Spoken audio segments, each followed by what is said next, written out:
berasal dari sebuah hadits diriwayat Bukhari dan Muslim. Dan ini mungkin sering kita lihat di tengah generasi kita, anak-anak muda kita. Apakah di negeri-negeri yang terjadi fitnah-fitnah seperti di Libya, di Aljazair, di Suria, ataupun di Indonesia, banyak di antara mereka melihat kejadian-kejadian yang terjadi. Saya ingin berjihad. Tapi perhatikan, mari kemari, lihat hadits ini dan perhatikan bagaimana jihad yang sebenarnya, jihad yang syar'i. Ketika Nabi SAW dimintai izin oleh seorang untuk berjihad, maka Nabi berkata kepadanya, "Ahayyun walidak?" Kedua orang tua masih hidup? Kata orang ini, iya.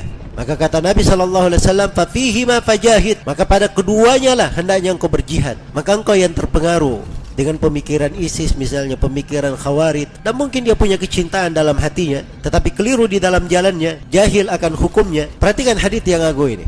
Maka agama ini bukan dengan akal. Agama ini dengan taslim, seorang berserah diri dan menerima apa yang datang dari Allah dan Rasulnya.